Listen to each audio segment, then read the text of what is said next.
Jadi yang diundang. Oke, saya menjelaskan, bukan menjelaskan sedikit. Di sini azan, boleh break 5 menit aja, boleh? Iya Ustadz, nggak apa-apa, tidak apa-apa. Ya, saya break bentar.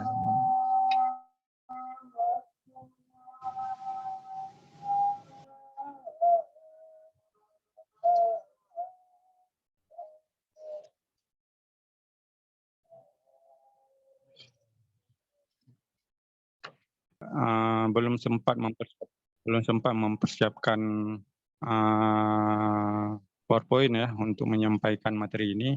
Saya pikir untuk membahas, karena ini kita membahas tentang dinamika keagamaan di Aceh abad 16-17, saya kira ini kita harus, kalau saya memposisikan persoalan ini harus kita clearkan terlebih dahulu sebelum kita masuk pada konsep-konsep inti yang dibahas dalam dialektika keagamaan, seperti salah satunya yang menjadi basis topik inti ya, yaitu tentang konsep wujud.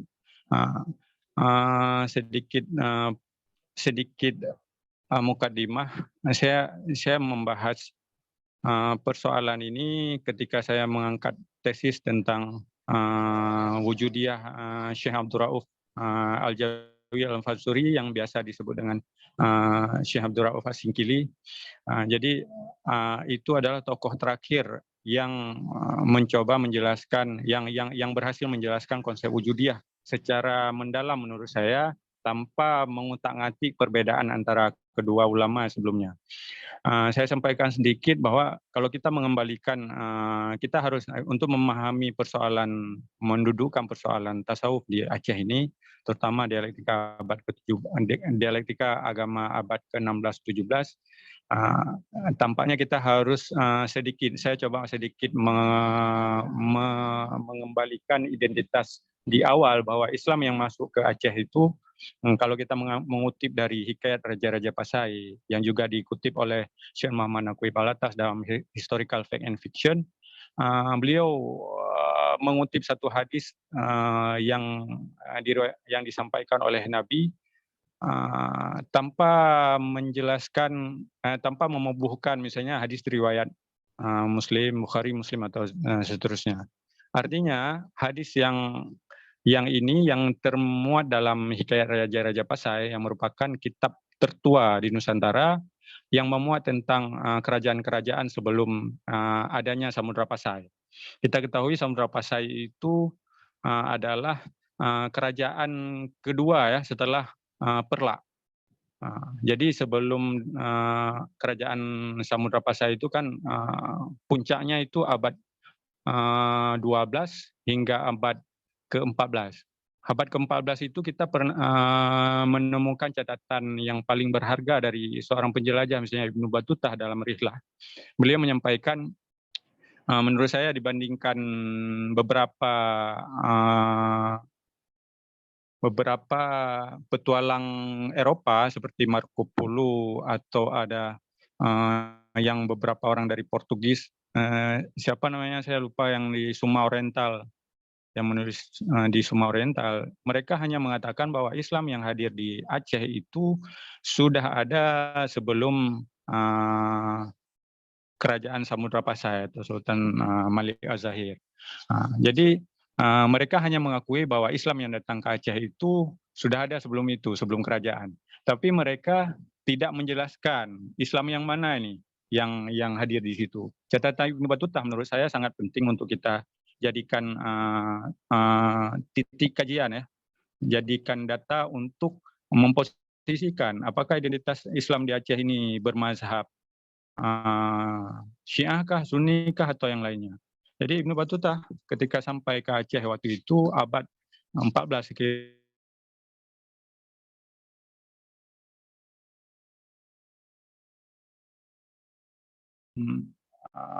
Sultan yang alim, yang menurut catatan beliau itu saya dijamu selama 2 minggu di sana. Kemudian Sultan Malik Az-Zahir itu adalah seorang alim dan ia bermazhab Syafi'i.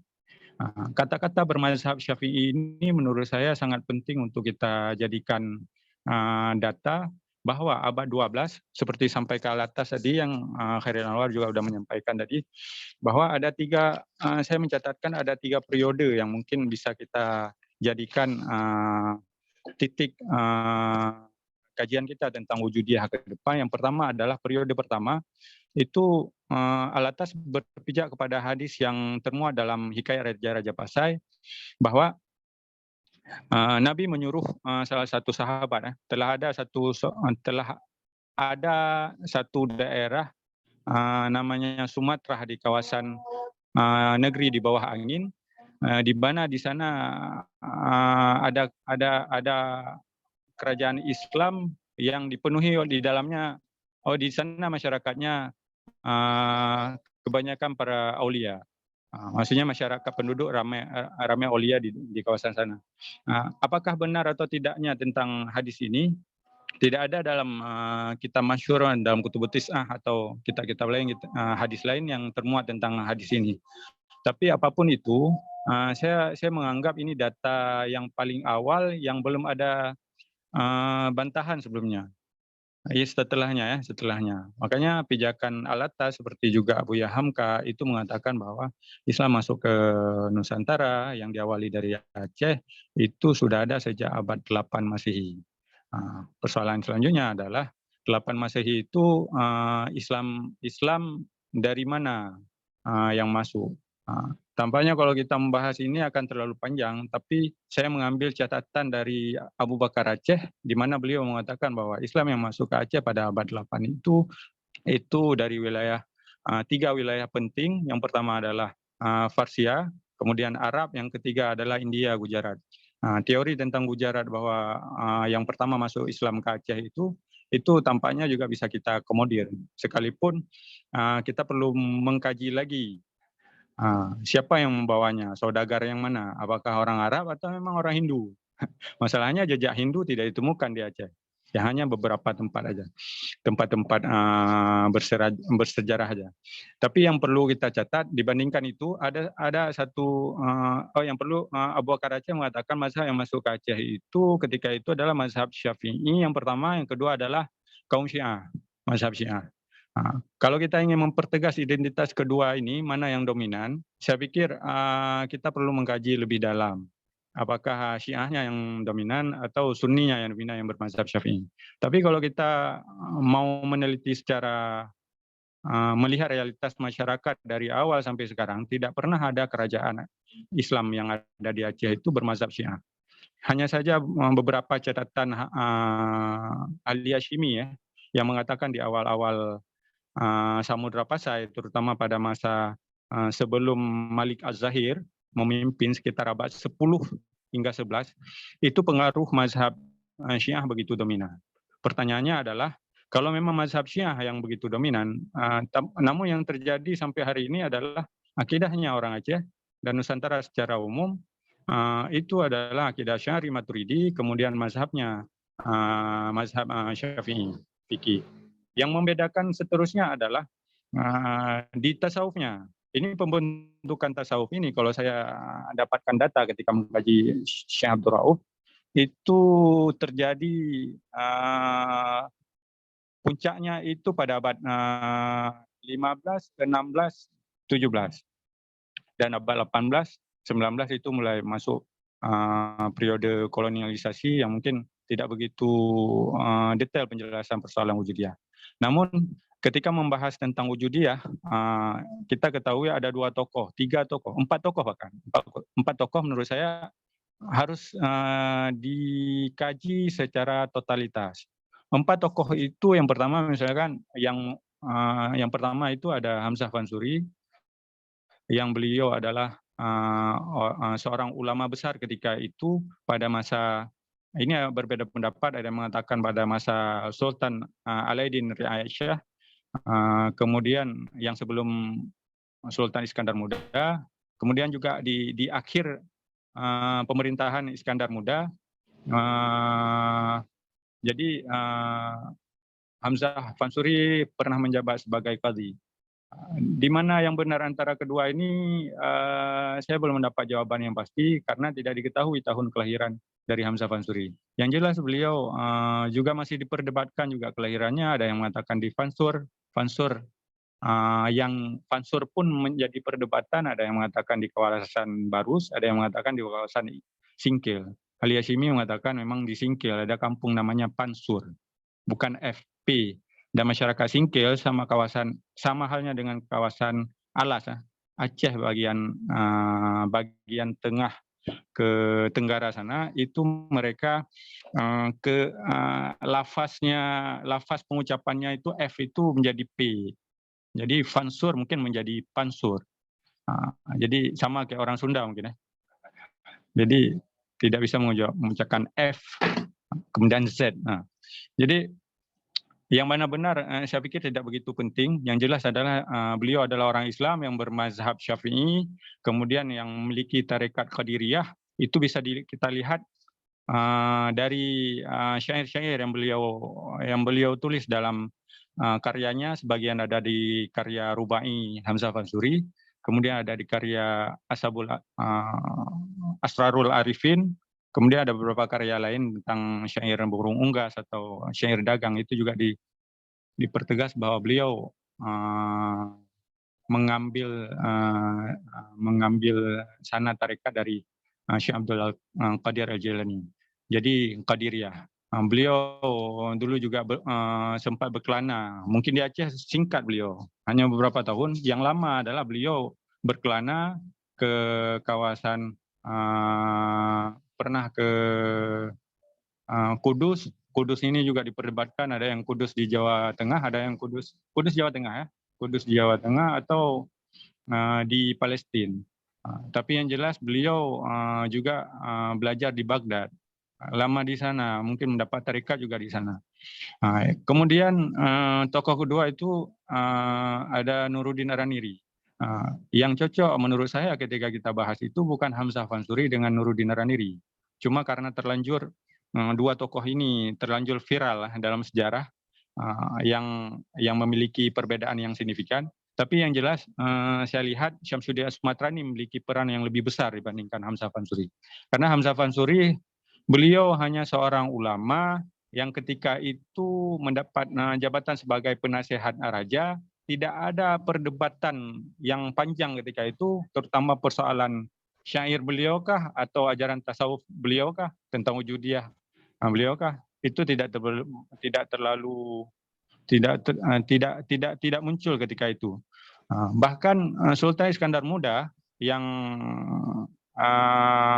yang dikatakan sebagai raja paling adil ketika itu dalam beberapa catatan sejarah peneliti juga dianggap sebagai murid dari Syamsuddin As-Sumatrani.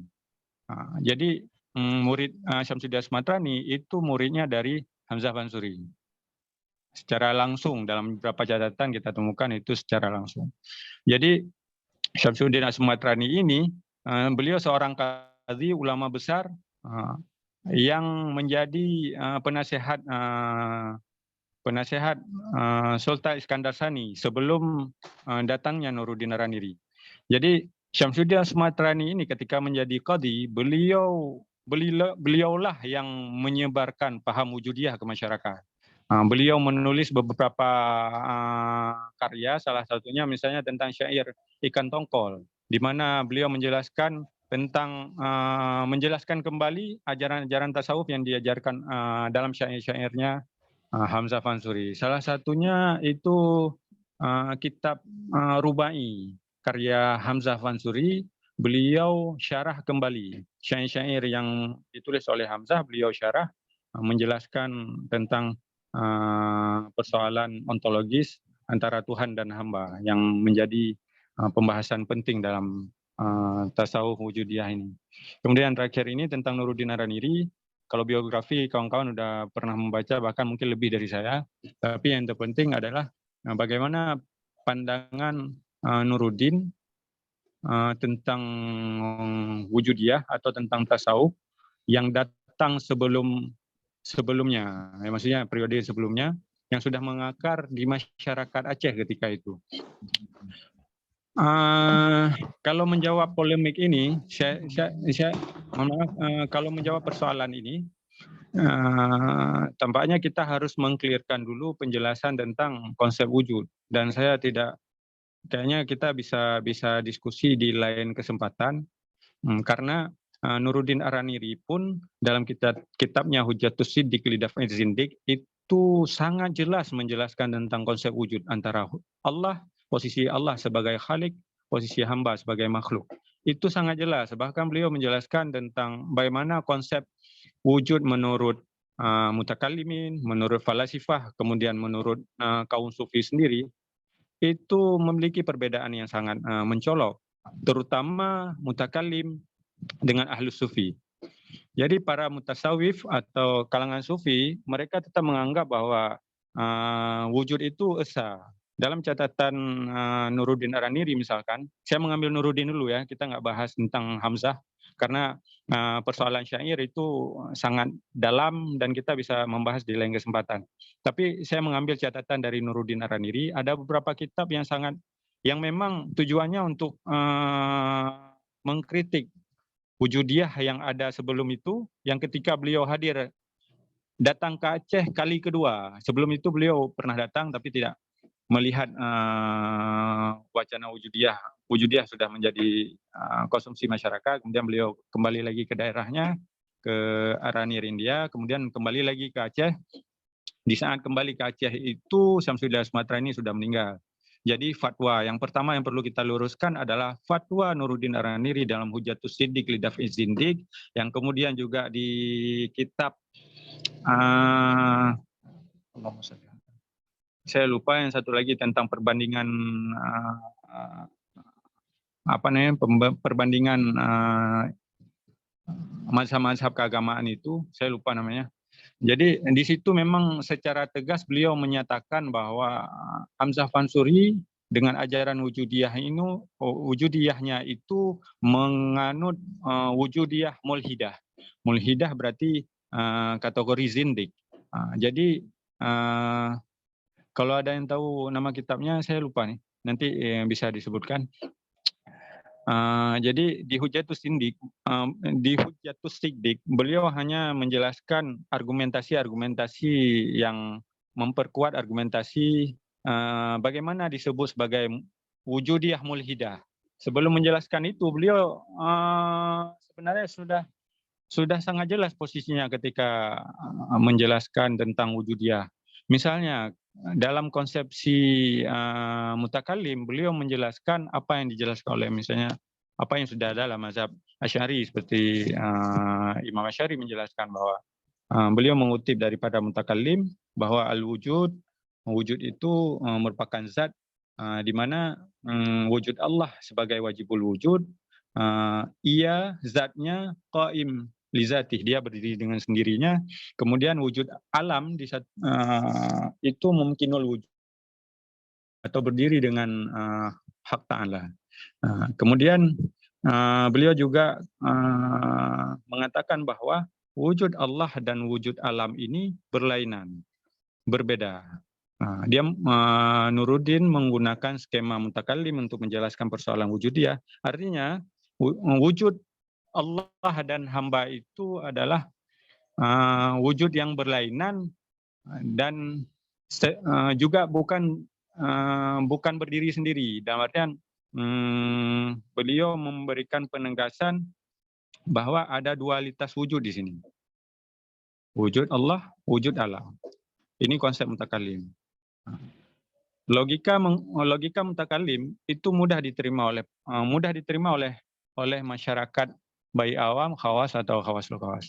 Namun beliau juga menegaskan bahwa selain mutakallim, ini para ahli sufi memiliki perbedaan yang mencolok menjelaskan tentang ini. Beliau menulis satu catatan, saya mengutip kata-kata beliau misalnya di Hujjatus Siddiq, beliau mengatakan wujud itu esa jua. Alam itu tiada berwujud dan tidak layak dinamai akan dia wujud. Jadi di sini juga beliau menegaskan bahwa al-wujud itu hanya bisa dinisbahkan kepada Allah. Sifat nafsiyah sifat yang melekat pada zat Allah yang tidak bisa dialamatkan atau disandarkan kepada wujud selain Allah, masya Allah. Jadi alam ini tidak memiliki wujud. Dan pemahaman seperti ini itu juga dianut oleh Hamzah Fansuri, Syamsuddin Asmatrani, Nuruddin Araniri juga juga mengamini ini dan berpegang pada konsepsi ahli sufi. Apalagi Syekh Abdul Rauf Asikili lebih jelas lagi menjelaskan persoalan ini. Kalau dalam catatan dalam karya Kifayatul Muhtajin itu kitab yang menjelaskan tentang wahdatul wujud, polemik ketika beliau belajar di Mekah, Syekh Abdul Rauf Asikili itu ketika beliau belajar di Mekah selama 19 tahun pada Syekh Imam Kushashi, beliau menjelaskan dalam kitab ini bahwa ibarat wujud Allah dan wujud hamba itu, Allah adalah al-wujud itu dinisbahkan kepada Allah, sedangkan makhluk ini yaitu zil, dia tidak bisa dikatakan wujud. Jadi zil itu dalam artian maknanya adalah bayangan, maka beliau memberi perumpamaan sebagaimana Ibnu Arabi juga pernah menyampaikan dalam kitabnya Futuhat Makkiyah, sebagian juga di Fususul Hikam, bahwa wujud alam, wujud Allah dan wujud alam ini, wujud Allah dengan alam ini seperti kita berada di hadapan cermin.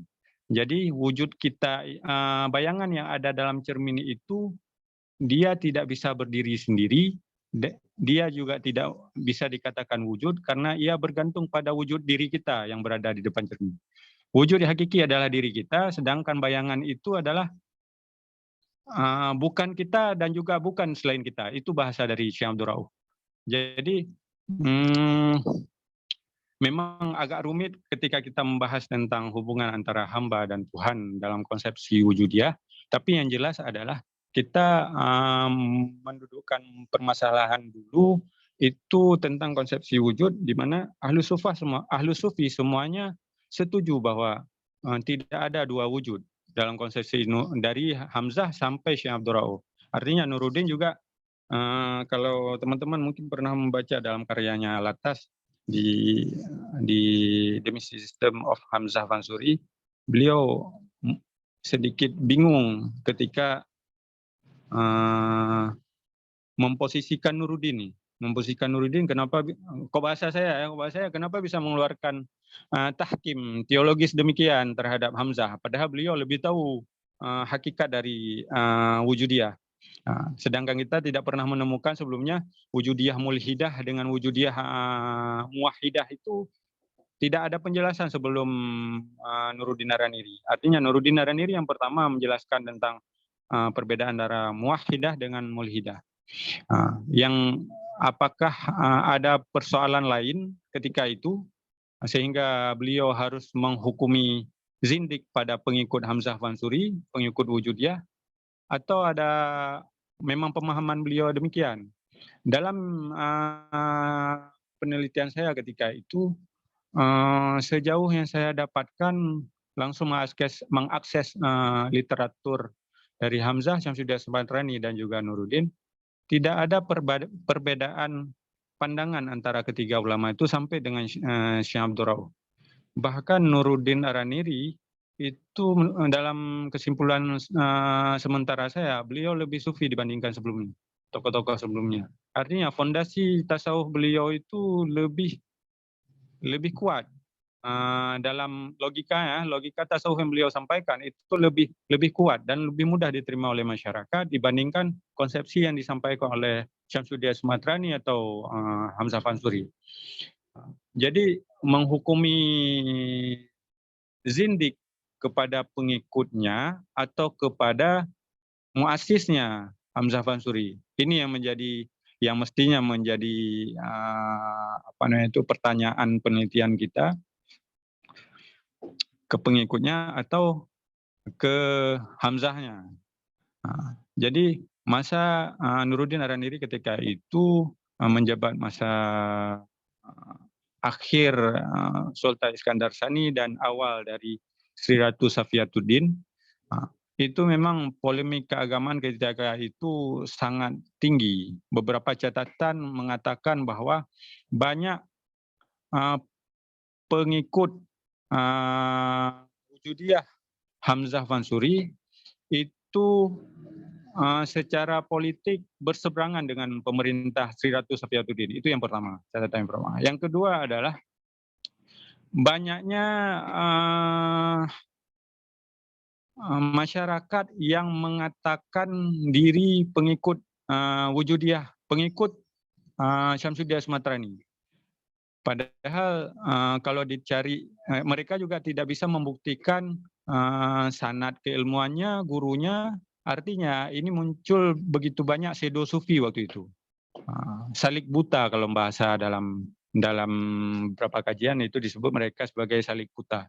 Artinya mereka sebagai seorang mengatakan diri sebagai seorang sufi, penganut tasawuf, mengatakan diri sebagai murid dari Hamzah, tapi dalam praktek agamanya banyak melakukan penyimpangan. Salah satunya adalah ibadahnya orang-orang salik buta ini berbeda dengan masyarakat umumnya.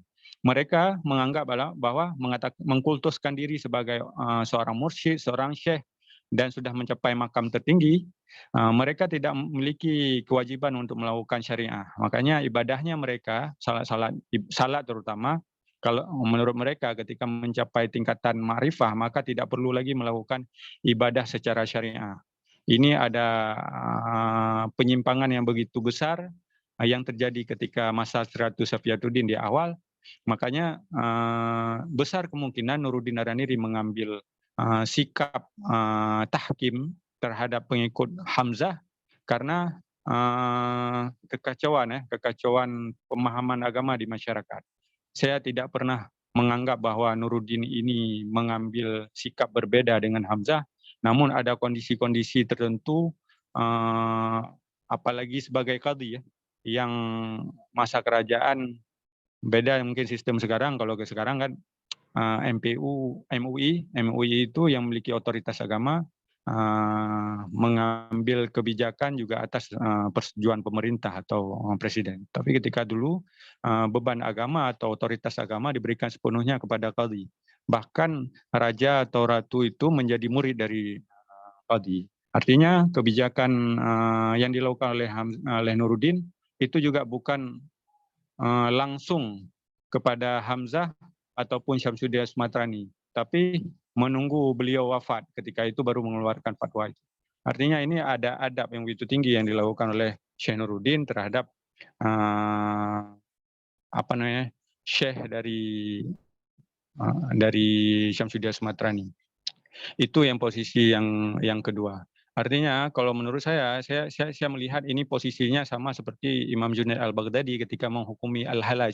Ketika itu kita nggak bicara polemik. Mungkin saya tidak menjelaskan, tidak begitu paham seperti yang terjadi di Jawa mungkin Syekh Siti Jenar.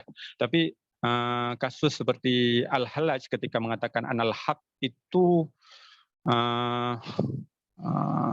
berhadapan dengan persoalan yang begitu besar. Imam Junaid al-Baghdadi selaku syekhnya atau mursyidnya atau katakanlah gurunya dari Al-Halaj, beliau lebih tahu persoalan dari muridnya.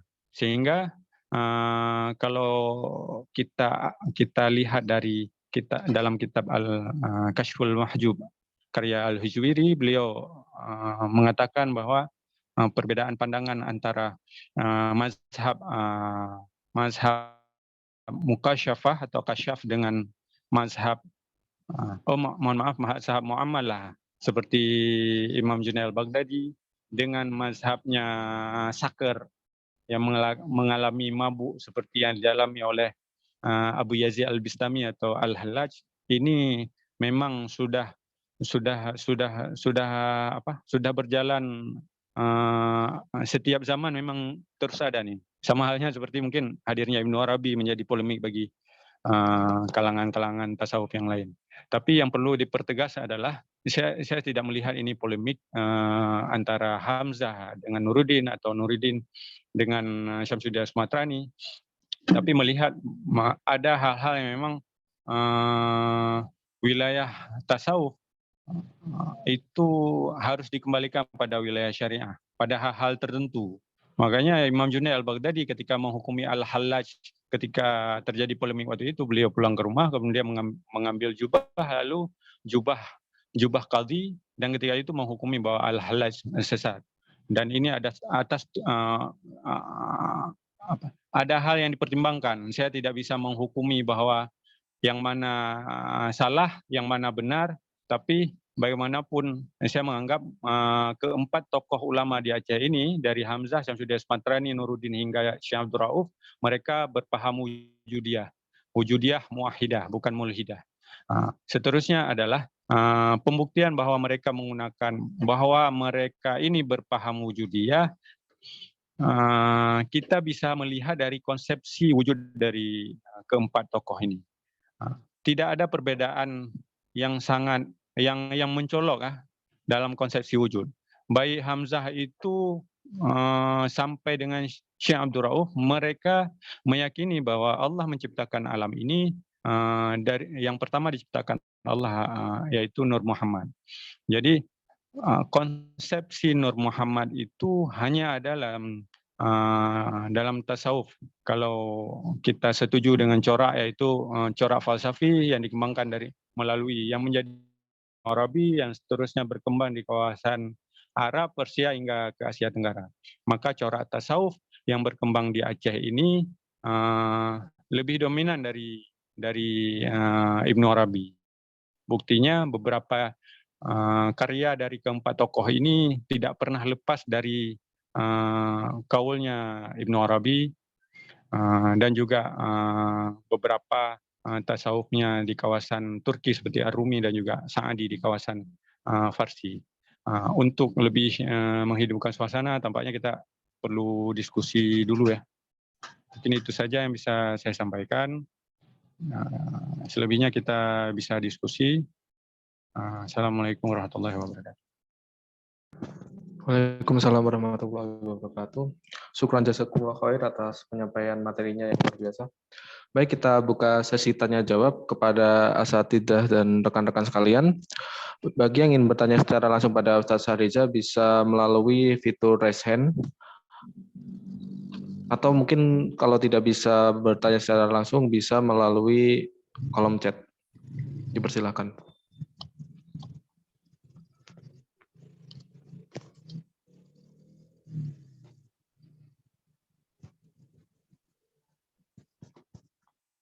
Baik, yang resen, apakah ada yang ingin bertanya secara langsung?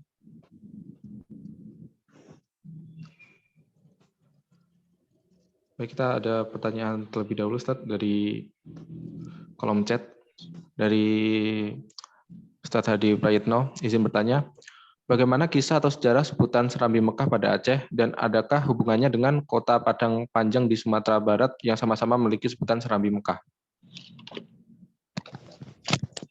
Jawab langsung. Jawab langsung aja, Ustaz. Ini pertanyaan memang keluar dari tema kita, tapi kalau kita kembali kepada sejarah, beberapa catatan saya menemukan bahwa sebutan Serambi Mekah itu sudah hadir sekitar abad 12 Masehi. Nah, di mana ketika itu Aceh Samudra Pasai itu menjadi mohon maaf abad ke-13 ya, bukan 12, abad ke-13. Sekitar 1200 hingga abad ke-14. Saya tidak tahu persis pada abad berapa antara 13 dan 14 ini penyebutan Serambi Mekah. Yang jelas adalah ketika itu kerajaan Aceh dari Samudra Pasai itu sudah mencapai puncak sudah dikenal seantero Asia Tenggara, dan jalur Aceh kan karena berada di pinggir samudra, kemudian menjadi jalur perdagangan antar negara ketika itu.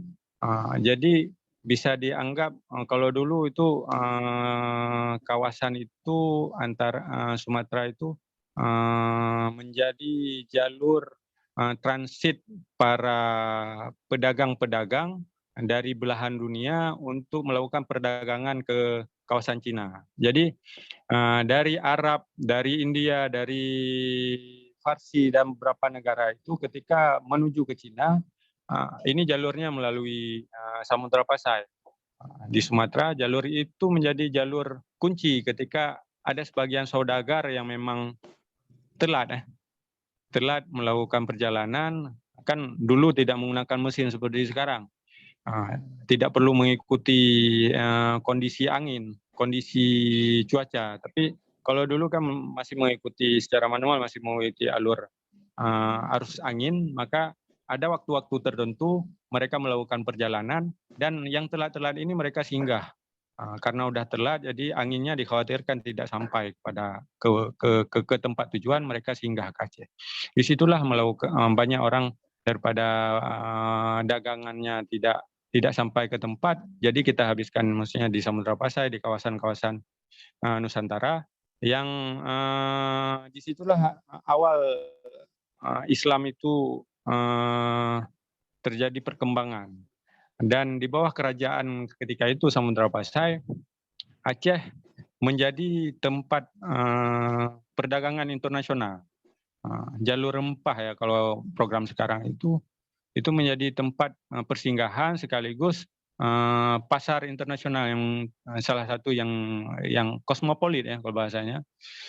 Jadi abad ke-14, ke-13, ke-14 itu seluruh kawasan Asia Tenggara, karena memang Aceh ketika itu sudah mencapai puncaknya, dan mereka lebih memilih, kan ada 2 kawasan ketika itu, ada kawasan Malaka, kemudian kawasan Aceh. Tapi kawasan Malaka ketika itu karena memang sudah terjadi serangan dari kaum Portugis, karena memang apa namanya itu ya, masih ada semangat perang salib ya, kekalahan perang salib, orang-orang Portugis Eropa itu melakukan agresi melakukan ini ya, perang terhadap kawasan Melaka. Maka saat mundur kawasan Melaka itu, maka Aceh mengambil posisi strategis untuk menjadi tempat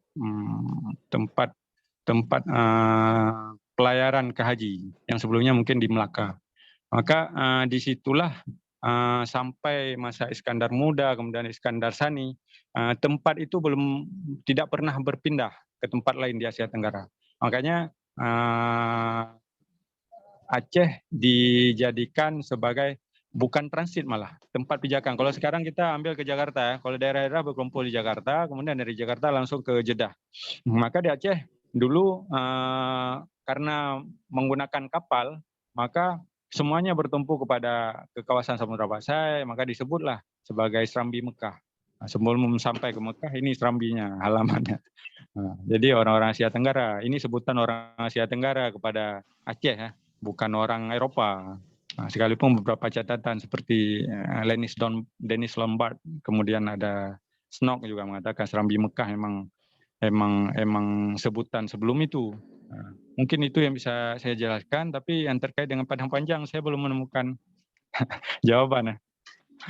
Karena mungkin juga dari kawan yang bertanya juga ada beberapa catatan, karena Padang Panjang kan juga merupakan kawasan yang strategis ketika itu. Itu saja. Baik, ke pertanyaan selanjutnya dari kolom chat juga. Jadi dari Ustazah Reginta, izin bertanya, mengapa paham wujudiyah yang kerap diajarkan, apakah menimbang kondisi pemahaman masyarakat waktu itu, saat itu? Jazakallah Ustaz. Boleh diulang? Maksudnya gimana? Pertanyaannya, mengapa paham wujudiyah yang kerap diajarkan? Jadi yang diajarkan di masa tersebut kok paham wujudiyahnya yang lebih dominan diajarkan. Pertimbangannya kondisi masyarakatnya bagaimana? Mungkin seperti itu. Oke. Ya, kita melihat memang saya tidak begitu tahu persis apakah ada pengaruh dari apa namanya itu, dari saudagar dari Persia yang begitu dominan, karena bagaimanapun abad ke-12 Masehi itu juga puncaknya keilmuan di kawasan Baghdad. Baghdad kan kawasan Persia. Jadi ajaran-ajaran tasawufnya yang berkembang di Aceh itu juga memiliki kemiripan yang sangat kuat dengan kawasan Baghdad ketika itu. Jadi seperti itu pasca Imam Ghazali ya, seperti pasca Imam Ghazali itu ajaran tasawufnya lebih nampak bercorak falsafi ya. Saya belum sependapat untuk mengatakan tasawuf itu memiliki tiga, ada tasawuf falsafi, amali, akhlaki, atau sunni, syiah, tasawuf sunni atau tasawuf syiah. Saya tidak sependapat dengan pandangan seperti itu karena tasawuf ini kan dia kan ilmu ihsan ya. Jadi kalaupun skema yang lebih cocok adalah corak falsafinya atau identitas falsafinya lebih menonjol dibandingkan amaliyahnya. Mungkin orang-orang tarekat itu lebih memfokuskan pada amaliyah sehingga persoalan-persoalan filosofis, persoalan-persoalan ontologis antara Tuhan dan hamba, kemudian pembahasan wujudiyah itu tidak kita temukan dalam tarekat. Sebagaimana kita tahu, tarekat itu kan muncul pasca itu abad-abad 14, 15 dan seterusnya hingga sekarang. Nah, jadi tarekat kan mereka mengamalkan amalan yang dilakukan oleh para sufi sebelum itu, yang dimana sebelum Imam Ghazali pun tidak diketahui seperti Imam Junaid al-Baghdadi, Imam Qushairi, kemudian As-Sarraj, Al-Hallaj dan seterusnya itu tidak melembaga menjadi tarekat tersendiri. Hingga Ibnu Arabi pun belum ditemukan tarekat itu. Maka setelah itu bukan tidak ditemukan, tidak masif pada amalan, malah lebih kepada fondasi tauhidnya, penguatan tauhid. Maka karena dari awal itu kita tidak bicara abad 16 ya, abad 12. Abad 12 itu adalah puncak dari fondasi dari ilmu tasawuf ini mencapai kajian masuk ke dalam kajian lebih falsafi atau tauhid ontologis, tauhid tertinggi dalam pembahasan tasawuf, maka dia mempengaruhi kawasan-kawasan lain dunia Islam ketika itu. Dari Baghdad kemudian hingga ke Turki, kemudian ke kawasan Eropa, Andalusia hingga ke Aceh, ke Asia Tenggara ya, bukan Aceh Nusantara. Nah, jadi warna itu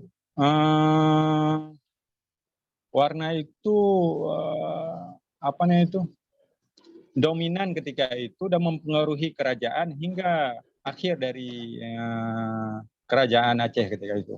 Jadi melepaskan kenapa masyarakat itu, kenapa paham wujudiyah itu diajarkan, karena memang waktu itu ajaran inti dari konsep pembahasan dari fondasi ya, bukan inti, fondasi dari tasawufnya yang berkembang di Baghdad dan di dunia ketika itu ya wujudiyah, konsep wujud yang terlalu dominan.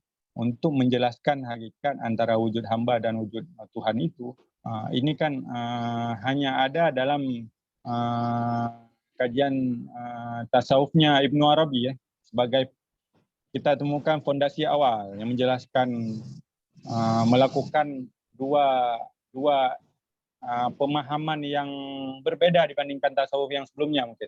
Beliau kalau kita lihat Ibnu Arabi dan sebagaimana juga yang dianut oleh Hamzah hingga Nuruddin, sebenarnya inti pembahasannya adalah pada konsep tanzih dan tashbih.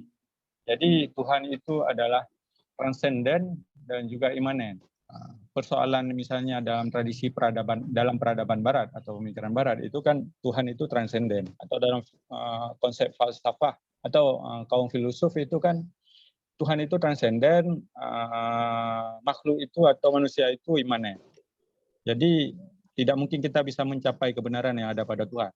Sedangkan dalam konsep Islam, saya lebih setuju dengan apa yang dikonsepsi oleh Ibnu Arabi misalnya. Allah itu tanzih dan juga tasbih. Tanzih transenden, tasbih juga imanen. Bagaimana wujudnya itu mungkin kita bisa jelaskan secara detail di tempat lain, tapi secara sederhana saya bisa jelaskan persoalan tentang wujudiyah di Aceh ini sebenarnya persoalan tasbih, bukan tanzih. Jadi imanennya ini yang menjadi pembahasan. Ada yang mengatakan bahwa syair-syair Hamzah Fansuri itu mengandung begitu kuat unsur panteistik. Hulul kalau bahasa Arabnya mungkin hulul. Kalau itihad saya masih belum setuju dikatakan sebagai panteis. Tapi hulul itu mungkin Tuhan menyatu dengan alam, alam adalah Tuhan. Ini yang dikategorikan oleh Nuruddin sebagai wujudiyah mulhidah. Jadi yang muwahidah bagaimana? Yang muwahidah yang saya sampaikan tadi, wujud itu esa, alam itu tiada berwujud dan tidak layak dinamai akan dia wujud. Ini yang dikatakan dengan muwahidah. Cuma persoalan kemudian adalah memang kita rumit menguraikan secara detail akar persoalan antara Nuruddin dengan Hamzah. Apakah karena memang konsepnya yang bermasalah, konsep tasawufnya yang bermasalah, atau karena sosiopolitik ketika itu yang tidak memungkinkan untuk meneruskan ini paham tasawuf. Tapi saya ambil sedikit catatan terakhir. Yang pertama udah clear ya, persoalan wujudiyah ini memang tidak bisa dielak karena memang tren ketika itu tasawuf yang berkembang dari kawasan Baghdad hingga ke seluruh pelosok dunia itu masih dipengaruhi oleh Ibnu Arabi dan beberapa tarekat setelah itu, terutama dari kawasan Turki. Cuma saya ingin mempertegas di mana letak wujudiyah, perbedaan wujudiyah itu yang pertama kita lihat dari konsep tashbihnya. Bagi Nuruddin, tashbih ini konsekuensi ada pada dua hal. Yang pertama itu jatuh kepada jurang zindik. Yang kedua adalah memang ahlul haq, muhakkikin bahasa beliau. Jadi konsekuensi teologisnya sangat besar. Maka mungkin atas landasan ini ada beliau mengeluarkan tahkim. Kalau dilihat beberapa karya Nuruddin ada sekitar 100-an karya, cuma yang kita temukan mungkin yang kita bisa akses ada berapa, cuma mungkin puluhan. Tapi hanya 2 kitab yang beliau sebutkan tahkim zindik kepada Nuruddin Al-Nabini dan ajarannya. Itu saja mungkin sekilas. Ada pertanyaan lagi?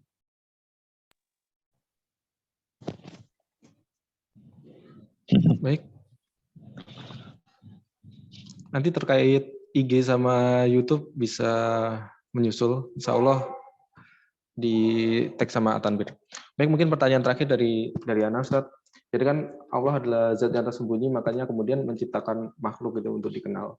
Jadi kan makhluk itu sebagai tadi disebut bahwa mungkin wujud gitu. Jadi bukan sesuatu wujud yang berdiri sendiri, kemudian juga sebagai zil, bisa disebutkan sebagai zil. Nah, untuk bagaimana di konsepsi wahdatul wujud sendiri, itu makomat tertinggi yang bisa didapatkan oleh seseorang yang mukasyafah itu untuk mengenal Allah itu sampai mana? Mungkin itu yang jadi pertanyaan dari saya. Ya,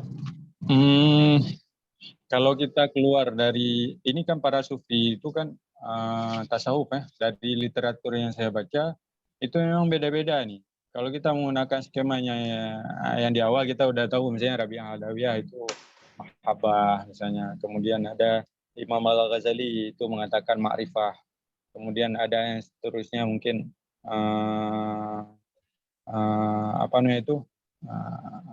wahdatul wujud ya yang populer hingga saat ini. Kemudian kalau bahasanya Hamzah Fansuri itu muntahi itu kan selesai sudah perjalanan taraki, perjalanan seorang hamba menuju Tuhan itu sudah pada tingkatan tertinggi. Hamzah Fansuri menyebutnya sebagai muntahi, akhir dari perjalanan. Namun ini kan wilayah tasawuf ini kan wilayah intuisi, pengalaman spiritual seorang hamba yang melakukan perjalanan spiritual seorang hamba menuju Allah yang disebut dengan tarakki ya. Di sini yang menjadi catatan menarik menurut saya adalah apa yang tokoh kunci ya. Kalau menurut saya tokoh kunci itu yang menyampaikan yang yang menyelesaikan persoalan penjelasan yang mensyarah wahdatul wujud itu ada pada figur Syekh Abdul Rauf As-Singkili. 19 tahun di Mekah, kemudian pulang, kemudian beliau tahu persis persoalan yang terjadi, keagamaan yang terjadi sebelum itu. Lalu ketika sampai di sini, beliau mengambil pola yang begitu sederhana, yang menurut amatan saya, misalnya dalam kitab Kifayatul Muhtajin ila Masyrabil Muwahhidin al-Qailin bi Wahdatil Wujud. Kitab ini tipis, tapi penjelasan di dalamnya tidak menjelaskan tentang wujud. Beliau hanya menjelaskan konsepsi hubungan Tuhan dan hamba dan Tuhan, kemudian apa itu fana, kemudian penjelasan tentang tajalli, kemudian martabat ketuhanan, atau dalam istilah alatah misalnya degree of existence. Jadi beliau tidak menjelaskan apa itu wahdatul wujud, tapi beliau menjelaskan perjalanan pemahaman dari tauhid seorang hamba menuju Tuhan di akhir perjalanan itu harus dimulai dengan zikir yang selalu dilantunkan, yaitu bertumpu pada zikir tertinggi, yaitu la ilaha illallah Muhammadur Rasulullah. Terutama pada kata la ilaha illallah.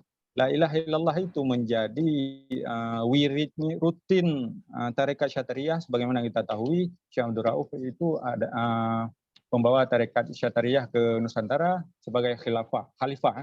Jadi beberapa ulama di Nusantara ini mendapat tarekat Syatariah itu memang melalui Syekh Abdul Rauf, sebagian dari Syekh Al-Makassari ya.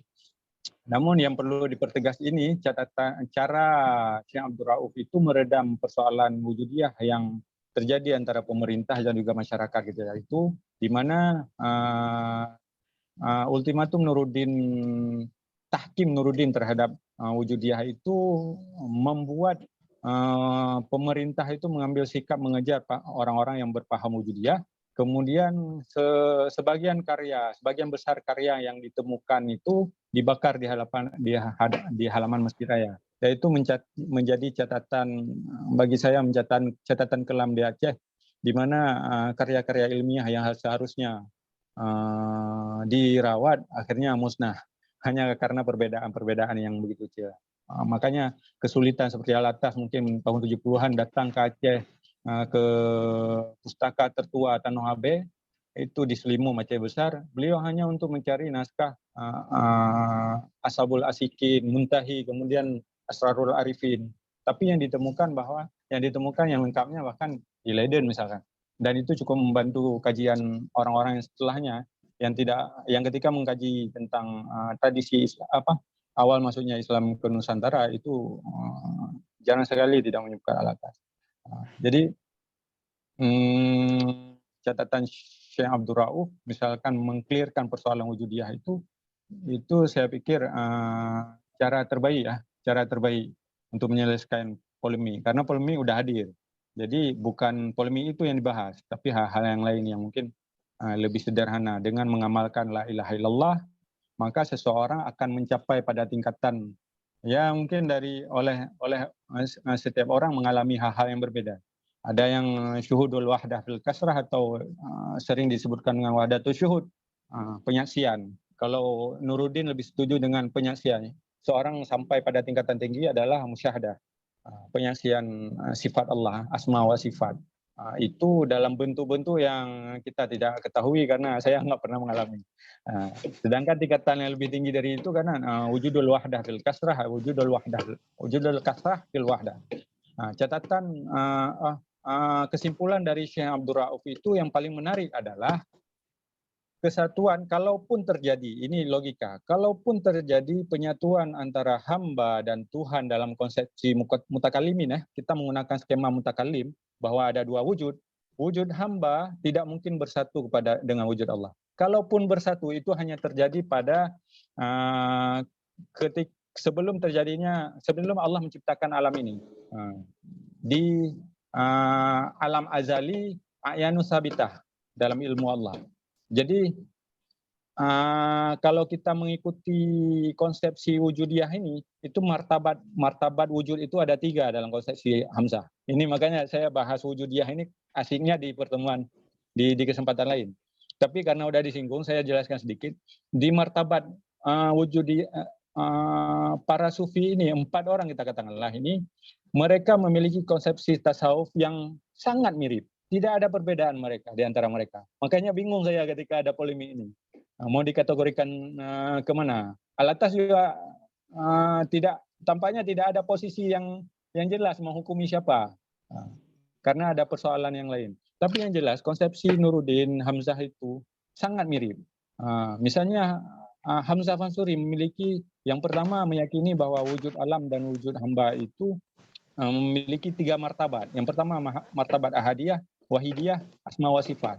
Jadi martabat ahadiyah itu martabat wujud yang hanya zat Allah itu sendiri. Makanya Nuruddin mengatakan bahwa nama Allah itu adalah nama penyempurna dari semua realitas. Mohon maaf. Nama Allah itu nama kedua setelah nama huwa. Jadi sebelum alam ini diciptakan, sebelum segala sesuatu wujud sampai kepada ilmunya belum berwujud, maka Allah itu ada nama yang melekat pada dirinya sebelum ada nama itu adalah huwa. Isim isyarah yang diisyaratkan kepada Allah. Lalu nama Allah itu penyempurna segala asma wa sifat. Ketika mengatakan Muhammad, maka sifat Muhammad di situ, diri Muhammad di situ. Ini perumpamaan saja. Maka nama Allah itu penyempurna dari semua nama dan juga semua sifat, semua asma. Jadi Al-Khaliq, nama Al-Khaliq itu adalah nama Allah yang mencipta. Ketika Allah menciptakan, maka namanya Al-Khaliq. Jadi ketika Allah Maha Pengasih, Ar-Rahman, Ar-Rahim misalnya. Jadi nama-nama utama bagi Allah itu adalah Allah. Kalau dalam Al-Quran kan kita ada disebutkan seperti innani anallah la ilaha illa ana. Sungguhnya diriku ini adalah Allah. Kata Allah itu Allah sendiri yang memberikan nama.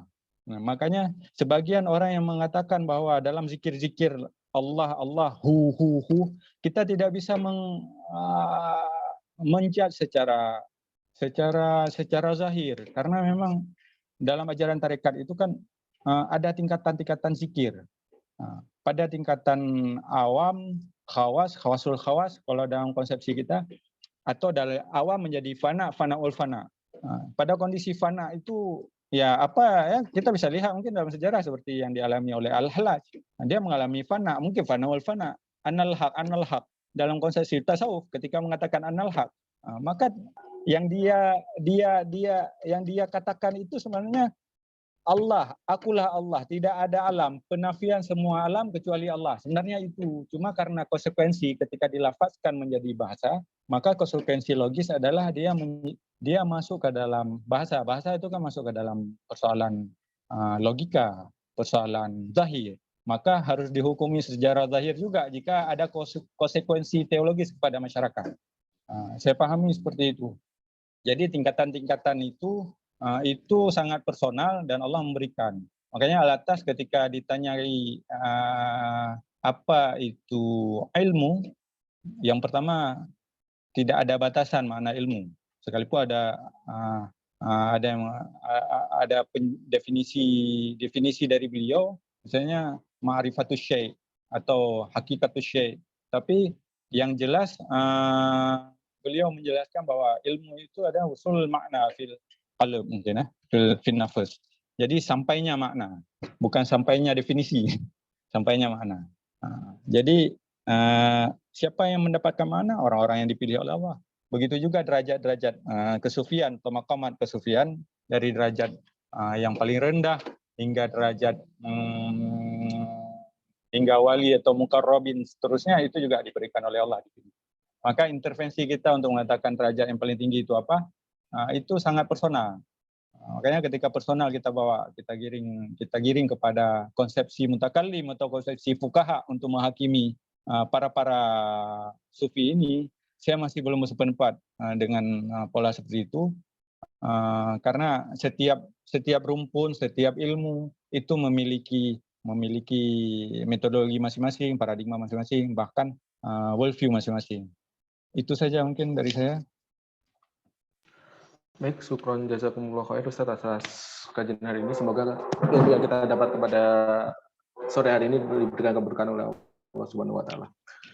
Baik, kita cukupkan dulu kajian pada sore hari ini. Mungkin kalau ada pertanyaan lebih lanjut bisa disampaikan di grup, nanti bisa dijawab secara langsung oleh Ustaz Syahreza. Baik, kita tutup dengan hamdalah dan doa kafaratul majelis.